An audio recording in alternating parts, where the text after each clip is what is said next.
يعني السحرة الله لا يربحهم.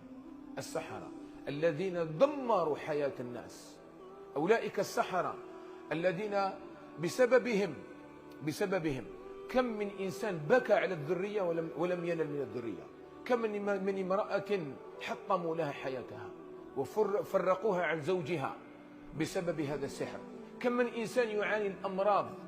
ولا أشك أن جل الأمراض خاصة السرطان إنما تأتي من السحر، لأننا دائما عندما نجد كثيرا من الناس اللي مرض سرطان إلا وتجد عنده علاقة بالسحر. ما نقولكش دائما، بصح غالبا نجد هذا. ودائما عندما نجد الحروز هذوك السحور نلقاو الداخل مكتوب ماذا؟ مرض زائد سرطان يساوي موت.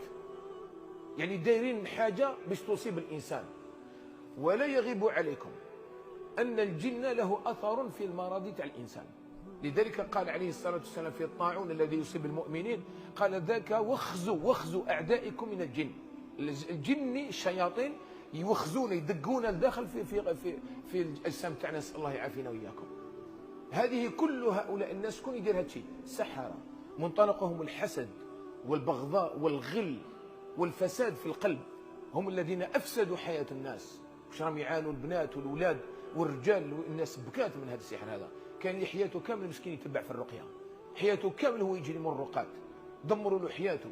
كاين اللي بطل خدمته، كاين اللي رمى دراهمه، كاين اللي طلق زوجته، كاين اللي يبكي على الذريه ما لقاهاش، كاين اللي راهو يعاني من صحته من الآلام والأوجاع، كاين اللي طيروا عليه النعاس، كاين اللي فرقوه كرهوا حتى فمه اللي خلقاته. هؤلاء الله لا يربحهم، الله يدمرهم. هؤلاء الذين لا يجوز أن نسامحهم لا في الدنيا ولا في الآخرة. ما يجوز الناش. وأنا أناشد أي إنسان عنده سلطة أن يجي ما يجد ساحرا ولا مشعوذا إلا ولازم ينحيه من الطريق.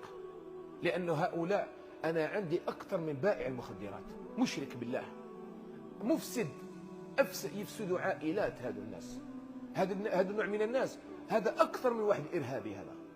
هذا الناس لازم حال الطوارئ يتنحاوا، لأنهم عاودوا كثروا فينا، كثروا بكثرة في هذا الزمن اللي رانا نظنوا في روحتنا رانا مازلنا تطورنا وكذا، ومازلنا عاود نولينا الجاهليه الجهلاء تاع السحر. وكذلك يقول الله تبارك وتعالى عن اولئك السحرة، قال ولا يفلح الساحر حيث اتى. مع الاخر والله ما يربح الساحر، والله ما يربح، والله غير يموت هكذا، يموت كالميتة الجيفة، نسأل الله السلامة والعافية. يعني السحرة الله لا يربحهم.